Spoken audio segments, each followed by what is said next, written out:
Voilà. Je vous invite à ouvrir maintenant votre Bible. Vous vous rappelez que nous avons lu ensemble la semaine dernière un Chronique, chapitre 28. Un Chronique, chapitre 28. Je vous avais demandé si c'est possible de lire chez vous à la maison tous les chapitres. Il y a 21 versets tout simplement. Alors, ce matin, on ne va pas lire aussi tous les chapitres, mais on va tout simplement relire le verset 9 et le verset 20. Un Chronique, chapitre 28. Un Chronique, chapitre 28. Vous pouvez lire à partir du premier verset jusqu'au verset 21. Mais avant de lire ces deux versets, je vous donne le contexte. C'est que le roi David avait l'intention de bâtir la maison de Dieu. Et là, pendant qu'il a tout préparé, Dieu lui dit, c'est pas toi David qui vas me bâtir la maison, parce que tu as été un homme de guerre, tu as versé du sang. Alors, parmi ses fils, le Seigneur va choisir un de ses enfants, qui s'appelle Salomon. Il va dire, mais c'est Salomon qui va bâtir la maison de Dieu. Alors, au verset 9 et au verset 20, David donne des conseils, donne des paroles, donne des secrets, donne des clés à David, à Salomon, pardon, pour qu'il puisse bien bâtir, pour qu'il puisse bien servir, bien construire la maison de Dieu. C'est pour ça que cette étude que l'on a commencé le dimanche dernier, je l'ai intitulée « 7 clés ou 7 secrets pour un service béni et fort ». Est-ce que nous voulons un service béni? Est-ce que nous voulons un service fort? Dans la Bible, il y a des secrets, si je peux les appeler ainsi. Il y a des clés que Dieu a placées pour que notre service soit béni, pour que notre service soit fort. Donc, on a commencé le dimanche dernier avec le verset 9.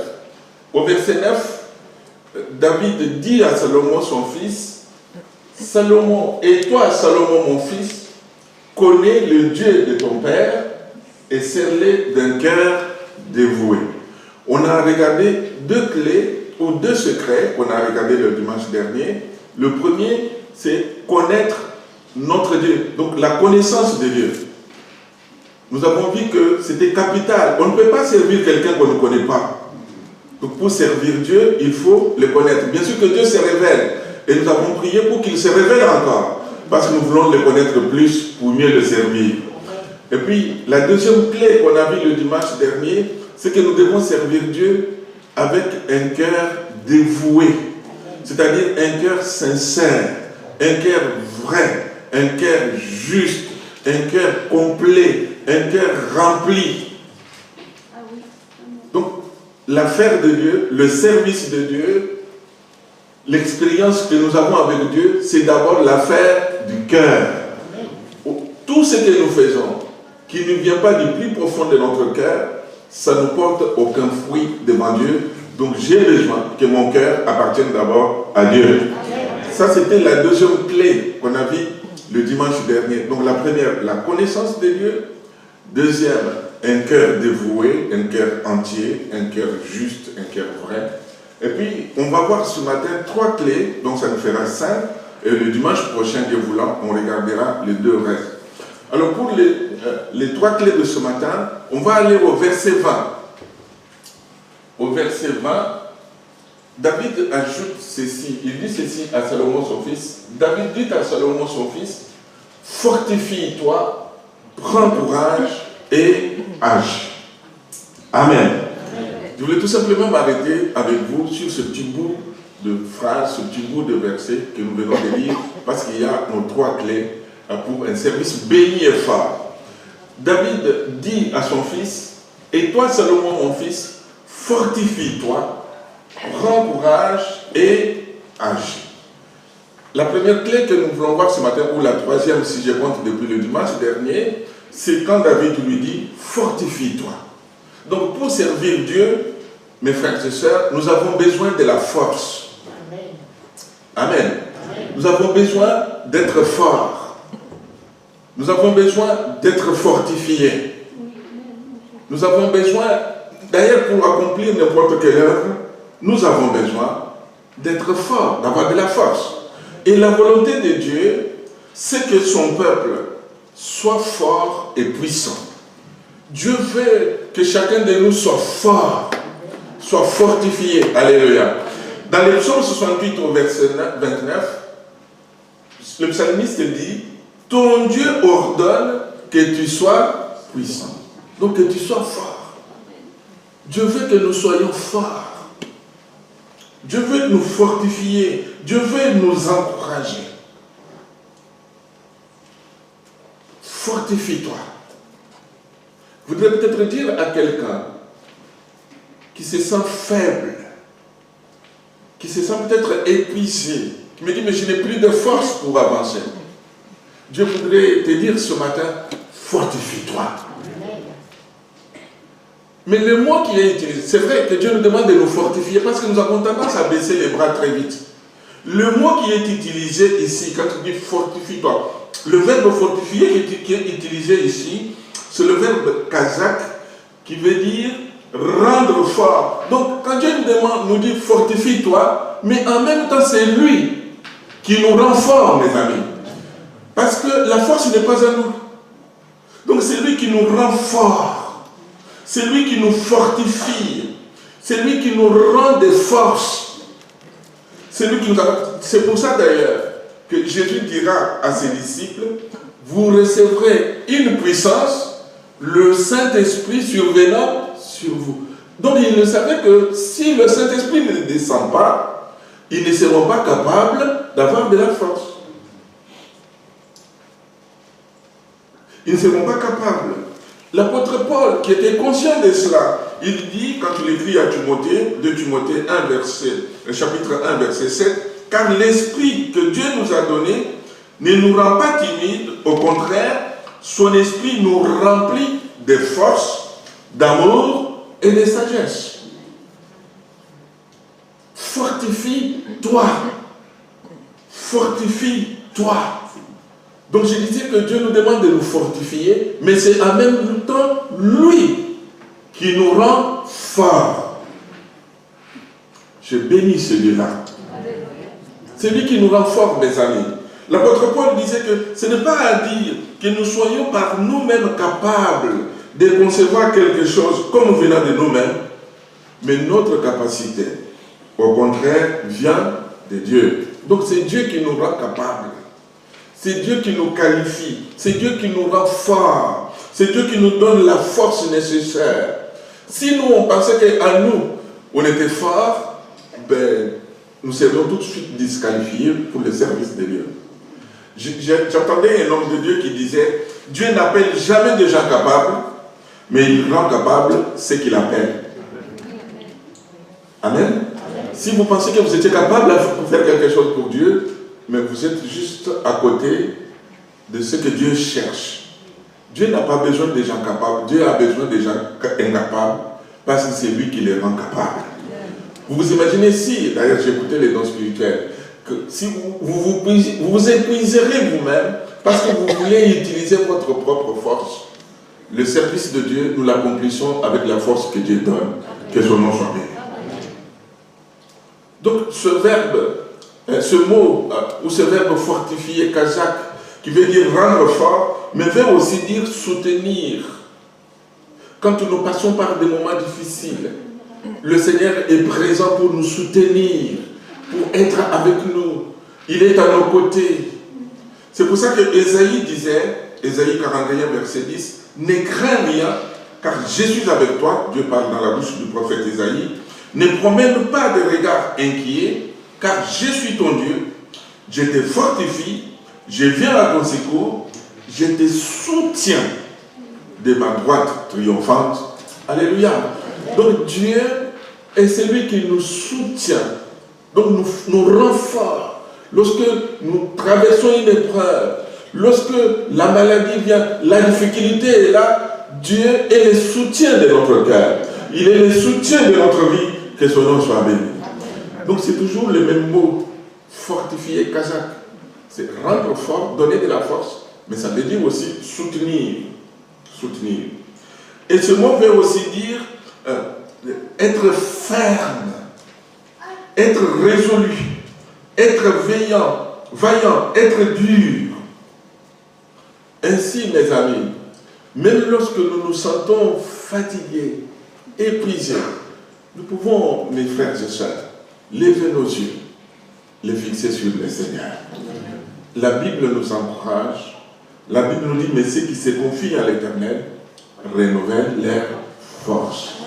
C'est dans le Seigneur que nos forces sont renouvelées, que nous sommes de plus en plus forts. Alléluia. Notre force est dans le Seigneur. Nous avons raison quand nous chantons « Vêtu brisé du péché le pouvoir, la force est en Christ ».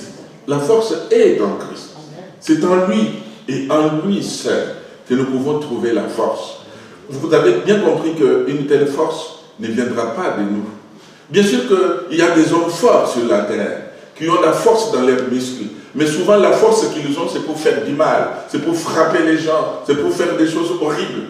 Mais la force que Dieu donne, la force que Dieu attend que nous puissions avoir, c'est une force pour faire du bien, pour être autour de nous, pour encourager, pour prêcher, pour exhorter, pour bénir le peuple de Dieu. Amen. Mais souvent, quand Dieu nous fortifie, quand Dieu nous donne cette force, souvent nous la gaspillons à des choses des fois futiles, à des choses qui n'ont pas de prix, qui ne sont pas importantes. Et des fois on s'épuise parce qu'on a gaspillé la force que Dieu nous avait donnée. Je lisais cette anecdote de deux marins qui un jour sur le bateau, ils se sont arrêtés parce qu'il y avait une escale, puis ils ont pris une chaloupe pour ramer et puis aller sur la terre. Quand ils sont allés sur la terre, ils sont allés d'un bar à un autre, ils ont bu, ils étaient ivres, puis ils voulaient retourner au bateau et ils sont difficilement d'ailleurs retrouvé leur chaloupe. Vous savez, quand on a bu, on commence à avoir trouble. Et ils ont retrouvé difficilement leur chaloupe, ils sont montés dedans, puis ils ont commencé à ramer pour retourner au bateau. Mais ils ont ramé, mais la chaloupe ne se déplaçait pas.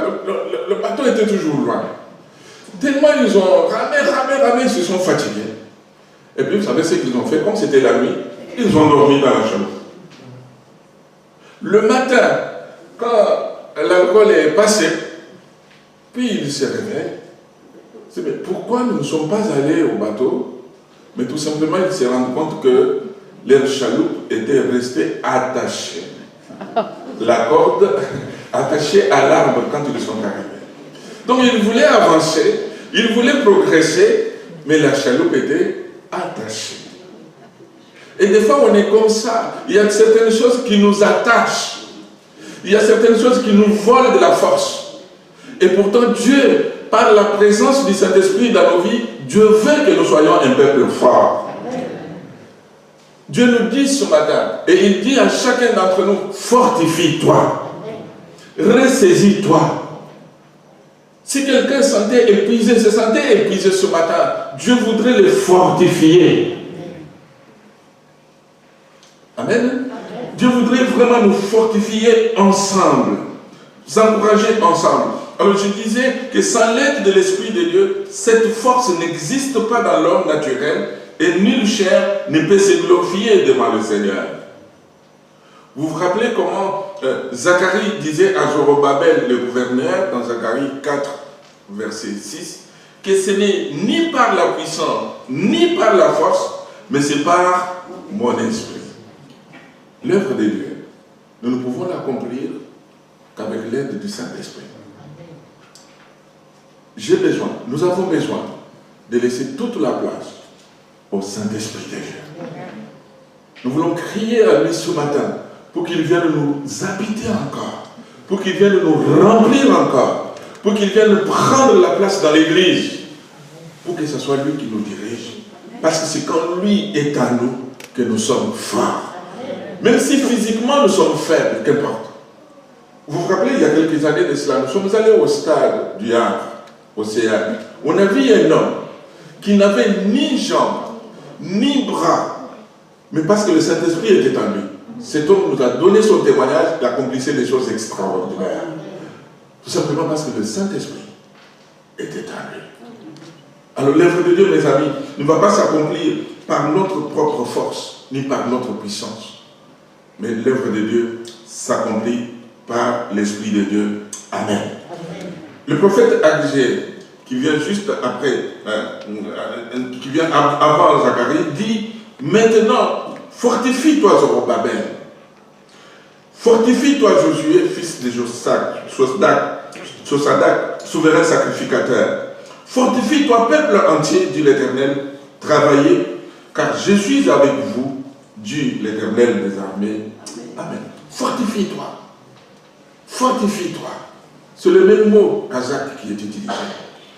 Le Seigneur veut un peuple fort. Un peuple fortifié. Un peuple qui a de la force. À 4 reprises, Dieu a dit à Josué, fortifie-toi, prends courage. À 4 reprises, il l'a dit, Josué 1, verset 6, Josué 1, verset 7, Josué 1, verset 8, Josué 1, verset 9. Donc à 4 reprises. Pour que Dieu répète ainsi la chose à 4 reprises, c'est que Josué en avait vraiment besoin. N'avons-nous pas aussi besoin que ce matin que Dieu nous fortifie? Amen. Je crois que nous avons tous besoin que Dieu vienne à notre secours. Que Dieu vienne nous fortifier, mes amis. Caleb, qui était encouragé et fortifié par le Seigneur, j'aime bien cet homme.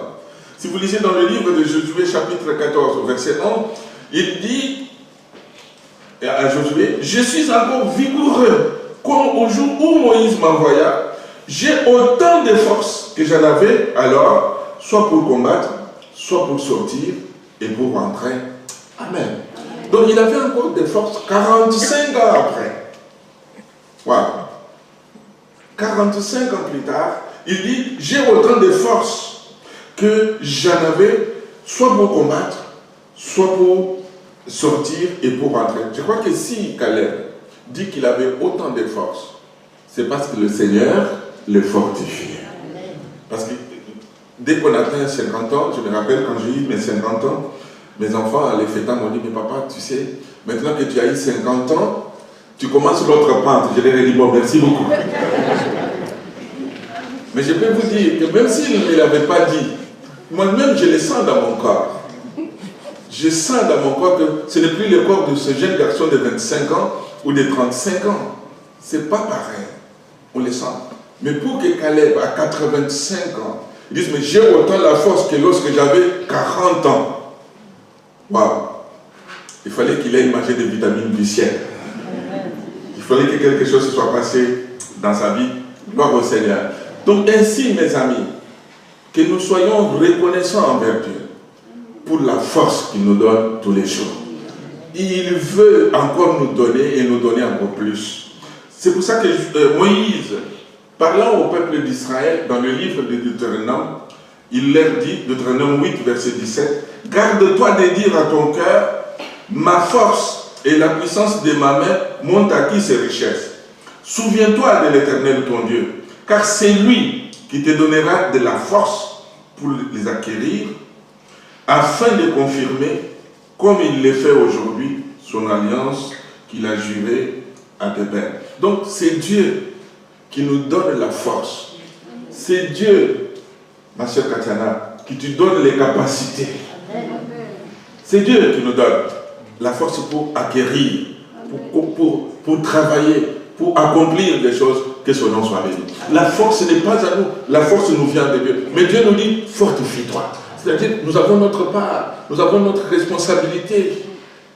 Ça ne nous tombe pas comme ça. Donc nous devons savoir auprès de qui nous devons aller chercher la force. Nous devons aller la chercher dans le Seigneur. Mais faut-il avoir s'élever pour aller la chercher? Dieu veut cela. Dieu veut nous remplir.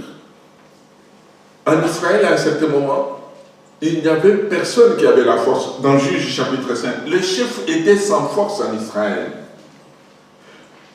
Mais quand je me suis levé, moi Déborah, quand je me suis levé comme une mère en Israël, les chefs étaient sans force. Oui, les responsables des fois peuvent manquer de la force, mais l'Église va faire qu'on prie ensemble, que des hommes et des femmes s'élèvent dans l'église, remplis du Saint-Esprit, pour donner des dons spirituels, pour apporter des paroles à propos. Mais je crois que l'église doit prier pour cela. Je crois que je vous l'ai déjà dit, nous les pasteurs, on ne vous donne que ce que Dieu nous donne. Alors si ce que moi je vous donne, c'est tout ce que Dieu me donne. Plus vous allez prier pour moi, plus vous allez prier pour le frère, plus Dieu va nous donner. Et plus on va vous donner. Ah, c'est facile ça. Oui, nous prions aussi pour que Dieu nous donne. Mais vous priez aussi pour nous, pour que Dieu puisse nous donner.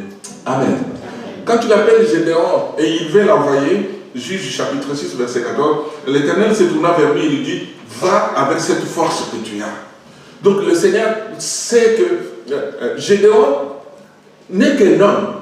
Mais quand tu lui dis, va avec cette force que tu as, il veut qu'il s'élève. Mais c'est lui qui va l'équiper, c'est lui. Vous savez comment il a remporté des victoires? C'est Dieu qui lui a montré tout ce qu'il fallait faire pour qu'il puisse remporter la victoire sur les Madianites. Donc quand tu lui dis, va avec cette force que tu as, c'est Dieu qui allait l'équiper.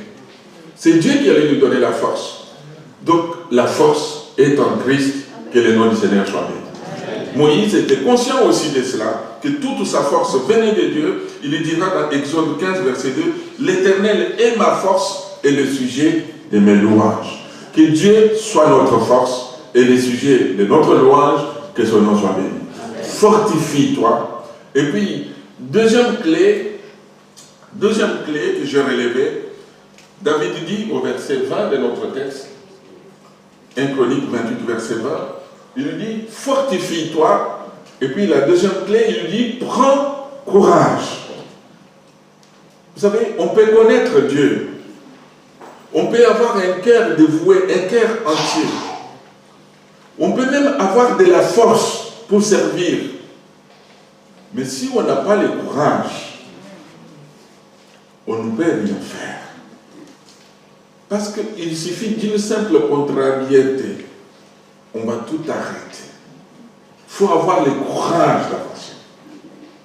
Il faut avoir le courage des fois dans l'adversité. Il faut avoir le courage. Vous avez vu le contexte actuel. Tout est fait pour décourager les enfants de Dieu. Si on s'écoutait vraiment, mais on aurait peur du virus, on resterait chez nous. En plus, des fois, comme c'est direct sur YouTube, donc on reste chez nous, on met les pieds à la cheminée, il y a un peu de feu, on est bien là. On écoute notre culte.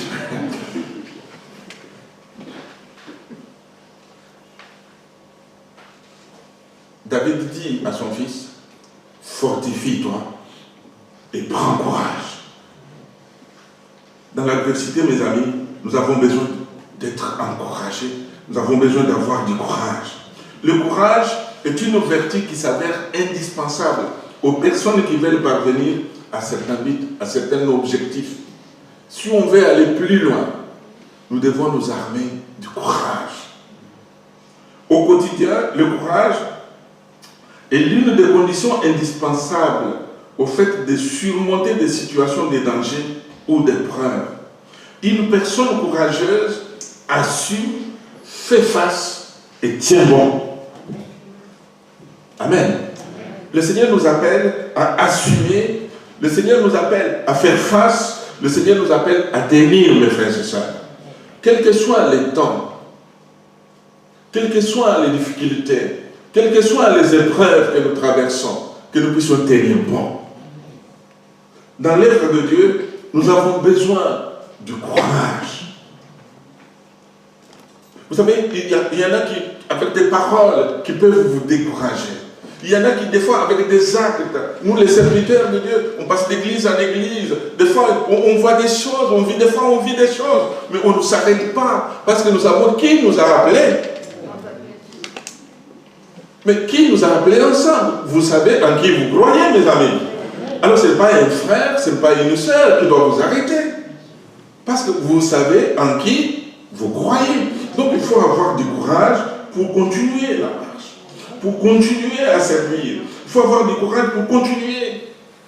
Je ne dis pas que... Il ne faut pas confondre le courage avec entêtement. Non. ne faut pas confondre le courage avec l'orgueil. Non. Il ne faut pas confondre le courage avec le goût du risque. Non. Mais le courage, c'est la bravoure, c'est la fermeté dans la souffrance, dans l'épreuve. On est résolu, on sait que Dieu est là. Je ne suis pas seul, il est avec moi. Même si aujourd'hui, je ne vois pas le bout du tunnel, mais avec lui, je m'en sortirai. D'une manière ou d'une autre, le Seigneur viendra à mon secours. Alléluia. Donc, avoir du courage. Prendre, j'aime bien comment c'est écrit. Il dit, prends courage. Je me suis dit, mais quand il dit prends courage, c'est que le courage, on doit le prendre quelque part. Non? Il dit, prends courage. Il ne dit pas, sois fortifié, sois encouragé. Non, il dit, prends courage. J'aime bien. Même le Seigneur le disait souvent. On l'amène, un paralytique porté par 4 amis, on le dépose à ses pieds. Il regarde cet homme et dit, mais prends courage, mon enfant, tes péchés sont pardonnés. Prends courage. Et avec qui crie, Seigneur, sauve-moi, fils de David. Il s'arrête, il dit, mais amène-les, qu'ils viennent. Prends courage. Que veux-tu que je te fasse? Que veux-tu que je te fasse? Prends courage, mon enfant. Le mot courage, amat, veut dire affermi, décider, consolider, assurer, rendre ferme, être déterminé, être résolu. Dire à quelqu'un qui avait baissé les bras, le Seigneur te dit ce matin, fortifie-toi et prends courage. Prends courage. Prends courage. Alors où est-ce qu'il faut puiser notre courage? Je crois que le premier endroit où nous devons puiser le courage, c'est dans la foi en Jésus-Christ. Un homme de Dieu disait, la foi donne du courage, et il faut du courage pour avoir la foi. La foi donne du courage, c'est vrai. Quand on a la foi, quand on sait en qui on croit, que 1000 tombent à notre droite, que 10 000 tombent à notre gauche, nos yeux seront fixés sur le rémunérateur. Nous aurons confiance en lui.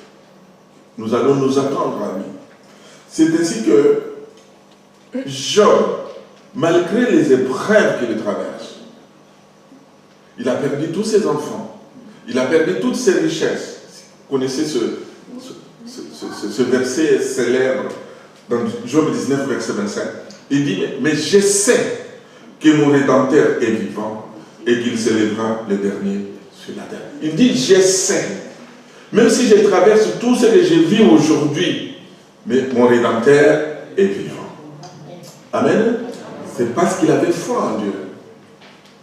Daniel, devant la fosse au lion, il est menacé. Quelqu'un d'autre aurait pu dire, mais non, attends, maintenant je vais t'adresser les prières, comme ça Dieu ma vie sauve. Non. Même il voit les lions, mais parce qu'il a foi en Dieu, il a le courage qu'on les jette dans la fosse. Alléluia. La foi donne du courage, mes amis.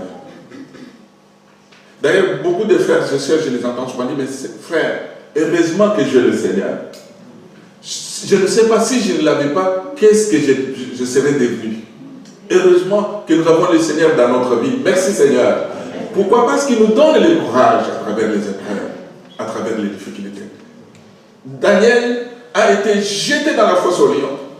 Mais vous savez, quand Daniel arrive dans la fosse, Dieu envoie en même temps l'ange. Et il ferme la gueule, les gueules, parce qu'il n'y en avait pas un lion. Le texte nous dit qu'il y en avait 7. Et ils étaient affamés. On les avait gardés avec faim pour qu'à l'arrivée de Daniel, qu'ils soient directement. Mais Dieu envoie son ange et l'ange de Dieu ferme la gueule des lions. Alléluia. Je me dis toujours, mais si on n'avait pas mis la pierre devant la fosse, les lions allaient fuir Daniel. C'est les lions qui allaient sortir. Mais pourquoi? Parce que Daniel n'était pas seul. L'ange de l'Éternel était avec lui. La Bible nous dit que l'ange de l'Éternel campe autour de ceux qui les craignent. Et il les arrache au danger. Amen. Vous vous rappelez de ces 3 amis devant la fournaise qui a été chauffée encore 7 fois plus. Quand on les jette de la fournaise, d'ailleurs, est-ce que maintenant vous allez vous prosterner devant la statue? Non, roi. le Dieu que nous servons est capable de nous délivrer. Mais même s'il ne nous délivrait pas, nous ne servirons pas ta statue. Shadrach, Meshach et Abednego sont jetés dans la fournaise et ils étaient trois. Vous connaissez bien le texte. L'ange de l'Éternel a été avec eux. La foi nous donne du courage. L'apôtre Pierre, parce qu'il avait foi en Jésus-Christ. Quand Jésus vient en marchant sur les eaux, il dit, mais Seigneur, si c'est toi, ordonne que je vienne. Le Seigneur lui dit, mais viens. Mais parce qu'il avait foi, l'apôtre Pierre est sorti de la barque. Il a marché sur les eaux pour aller vers le Seigneur. La foi, mes amis, nous donne du courage. Amen. Mais il faut avoir du courage aussi pour avoir la foi. Il faut avoir du courage pour avoir la foi. Vous savez, accepter Jésus-Christ, ça semble, on le dit comme ça, mais ça ne semble pas être simple. Combien de personnes sont venues dans la maison de Dieu, ont écouté la parole de Dieu, mais n'ont jamais pris la décision d'accepter Jésus-Christ comme Seigneur et Sauveur de leur vie. Dans la Bible, il y a un homme qui s'appelle Zachée. C'était un homme riche. La Bible nous dit que cet homme, ayant entendu que Jésus passait par là, il a couru. Il est allé monter dans un arbre parce qu'il voulait voir Jésus. Il faut être courageux, non? Oui. Vous imaginez un millionnaire. Vous dites, c'est Monsieur Leclerc. Waouh, c'est Monsieur Leclerc qui est dans les pommiers. Parce qu'il veut voir Jésus. Donc il faut avoir du courage. Non? Vous vous imaginez un peu les serviteurs qui étaient chez lui, les domestiques, les boys, comme on appelle chez nous. Il dit, mais où est notre patron? Où est Zachée? Zachée est dans un arbre. Vous avez déjà entendu combien de patrons qui montent dans l'arbre comme ça? Au contraire, ils aimeraient bien être dans l'hélicoptère. Mais Zachée, lui, il est monté dans un arbre parce qu'il avait le courage. Non seulement il a ce courage-là, il veut voir le Seigneur, mais quand le Seigneur arrive, il le regarde, il lui dit, mais Zachée, hâte-toi de descendre, il faut que je te mette dans ta maison. Zachée a le courage de recevoir publiquement Jésus chez lui. Contrairement aux autres religieux. Et non seulement il a ce courage de recevoir Jésus chez lui, il va même confesser ses péchés devant le Seigneur. Parce que les gens lui disent, oh, Jésus est allé chez quelqu'un de mauvaise vie. Zachée célèbre. Il dit, mais Seigneur, voilà, si j'ai pris quelque chose de quelqu'un, je vais lui rembourser le 4 fois. Donc c'était une manière à lui de dire qu'il était pécheur, qu'il était mauvais. Vous savez qu'il faut avoir du courage pour dire tout ça. Il n'était pas enfermé seul dans une pièce pour dire au Seigneur, c'était publiquement. Avoir le courage de confesser son péché. Avoir le courage de recevoir Jésus-Christ. Avoir le courage de marcher avec lui. Oui, nous pouvons puiser notre courage dans la foi en Jésus-Christ. Fortifie-toi et prends courage. Vous voulez dire à quelqu'un, peut-être qu'il a perdu courage ce matin, qui est peut-être fatigué et épuisé. Le Seigneur nous dit, fortifie-toi. Prends courage. Prends courage dans la foi en Jésus. Prends courage au nom de Jésus-Christ. Prends courage dans le sang de Jésus-Christ. Prends courage dans la parole de Dieu. Prends courage. Comme David lui-même, si vous lisez dans 1 Samuel chapitre 30, verset 6, alors qu'il revient à Siklag, la ville est brûlée, ses femmes sont parties, les enfants sont partis, mais pas seulement à lui, même de tous ses soldats. La Bible nous dit que David a eu une grande angoisse, il a pleuré. Mais j'aime bien dans ce verset 6, il nous dit, mais David reprit courage en s'appuyant sur l'Éternel, son Dieu. Notre courage, nous l'épuisons dans le Seigneur.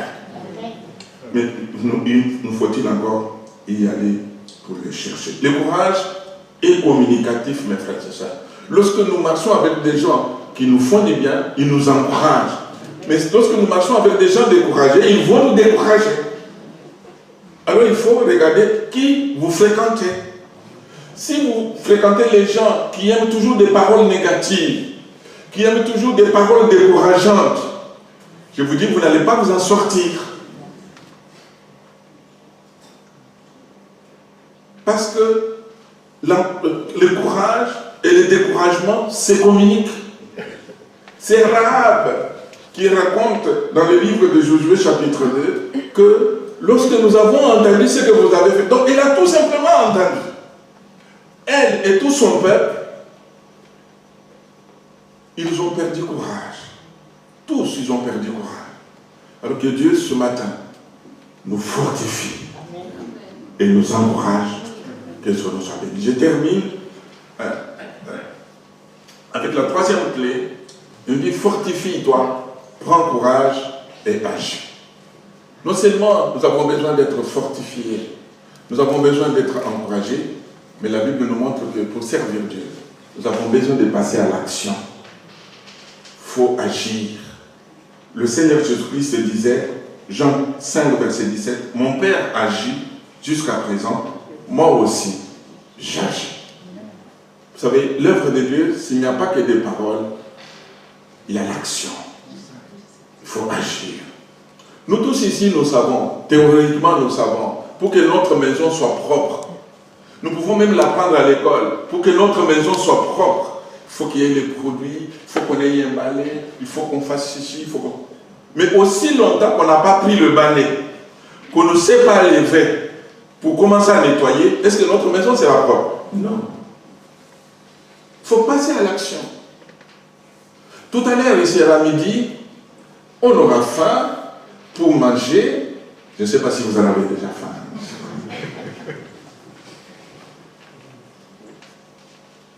On sait bien que pour qu'on sente bien dans le ventre, il faut qu'on mange. Mais dites-moi, si on ne passe pas par la case cuisine, si quelqu'un ne passe pas par là, vous pensez que, oh, on va juste simplement dire une parole, maintenant je vais être rassasié. Non, ça ne se passe pas comme ça. Il faut que quelqu'un passe à la cuisine. Donc il faut passer à l'action. Il faut agir. Il faut agir. Souvent, à cause de ce que nous vivons, à cause de ce que nous traversons, nous pensons que nous sommes incapables. C'est vrai que de nous-mêmes nous sommes incapables. Mais Dieu n'est-il pas capable de nous équiper? Dieu n'est-il pas capable de se servir de nous, mes frères et sœurs? Si Dieu est capable, mes amis. Souvent, on n'a même pas voulu essayer. Je me rappelle de certains frères ou certaines sœurs, tu leur dis, mais est-ce qu'on peut... Oh frère, moi je ne peux même pas essayer. Waouh! Mais comment vous faites? Vous n'avez même pas encore essayé. Mais essayez d'abord. Essayez d'abord. C'est quand la personne essaie, oh, je ne savais pas que j'étais capable. Vous ne saviez pas, mais le Seigneur était capable de vous rendre capable en fait. Agir, mes amis. Agir. Et puis pour terminer, tout simplement, le Seigneur nous dit, fortifie-toi, prends courage et agis. Que nous puissions agir pour l'œuvre de Dieu, pour la gloire de Dieu. Agir là où il nous a placés. Agir dans le service où il nous a placés. Agir, si nous n'avons pas encore de service, pourquoi ne pas choisir un service où nous voulons servir Dieu pour la gloire tout simplement de son nom. Vous savez, il y a tellement de choses qui veulent qu'on soit assis, qu'on ne fasse rien. Notre vie, elle est faite ainsi. Je lisais l'anecdote, je vais terminer par là, d'un jour, l'âne d'un fermier qui était tombé dans un puits. Vous me suivez bien là? Il y avait l'âne d'un fermier qui était tombé dans un puits. L'animal gémissait pitoyablement pendant des heures. Et le fermier se demandait que faire. Finalement, il décida que, comme l'animal était très vieux, et le puits devant disparaître de toutes les façons, il n'était pas rentable pour lui de récupérer l'âne. Il a dit, bon, alors qu'est-ce qu'on fait? Il a invité tous ses voisins à venir et l'aider, et à l'aider. Ils ont tous saisi une pelle et commencèrent à remblayer le puits où était l'âne. Au début, l'âne réalisa ce qui se produisait et s'est mis à braire atrocement. Puis, à la stupéfaction de chacun, l'âne s'est tué. Alors, quelques pelletées plus tard, le fermier regarda finalement dans le fond du puits et fut étonné de ce qu'il vit. Qu'est-ce qu'il voit? À chaque pelletée de terre qui tombait sur l'âne, qu'est-ce que l'âne faisait? L'âne faisait quelque chose de stupéfiant. Qu'est-ce qu'il faisait? Il se secouait pour enlever la terre de son dos et puis monter dessus. Et chaque fois qu'on envoyait de la terre tombait sur lui, et puis il se secouait, la terre tombait, et puis il montait dessus. Tandis que le voisin du fermier continuait à pelleter la terre sur l'animal, celui-ci se secouait et montait dessus. Bientôt, à leur très grande surprise, l'âne était dehors. Amen. Est-ce que des fois nous ne sommes pas comme cet âne? Il y a tellement de choses qui essaient de nous engloutir. Il y a tellement de choses qui essaient de nous retenir, de nous empêcher d'agir. Chacun de nous, nous avons des fois des ennuis. Chacun de nous, nous avons des fois comme sous forme de pierres qui nous accablent, des choses qui nous tirent vers les bas, qui nous empêchent. Vous imaginez autant de personnes que nous sommes ce matin. Si nous nous levions, Benjamin parlait du flyer. Si chacun disait, ben, j'en prends juste 2, j'ai pris, je vais inviter ces 2 personnes. Je veux que le 12 décembre, ces 2 personnes, mes collègues de travail, mes voisins, mes enfants, je vais prier pour qu'ils viennent avec moi les 12. Vous ne croyez pas que c'est possible? Non? Moi, il m'est arrivé des fois dans une église, bon, c'est pas ici, où j'ai fait le flyer, j'ai bien expliqué à l'église, c'était à mettre dans la boîte aux lettres, je l'ai déposé au fond de la salle, c'était dimanche. Quand je suis revenu le jeudi, j'ai regardé, j'ai compté, c'était toujours les mêmes nombres. Personne ne l'avait pris. Waouh! Mais quand nous prions, nous voulons que l'église grandisse, Seigneur. Nous voulons que Seigneur, tu nous bénisses, Seigneur. Mais comment voulez-vous que Dieu agisse? Dieu agit à travers nous. Je sais que nous avons tous des choses qui peuvent nous retenir. Nous pouvons tous sortir des puits les plus profonds si on ne s'arrêtait pas. Est-ce que vous êtes d'accord que ce matin, nous puissions nous secouer comme l'âne pour sortir de toutes ces choses parce que nous voulons agir à la gloire de Dieu? Amen. Quel que soit ce que vous traversez, j'invite les musiciens à revenir, si vous voulez revenir. Quel que soit ce que vous traversez, le Seigneur nous a dit ce matin, fortifie-toi, prends courage et agis. Ne regarde pas à ce que tu traverses, ne regarde pas à ce que tu vis, lève les yeux tout simplement et fixe-les sur le Seigneur. Fortifie-toi, prends courage et agis. Amen. Amen. J'avais choisi le chant que Josué nous a fait chanter le vendredi. Mon secours est en toi pour que nous puissions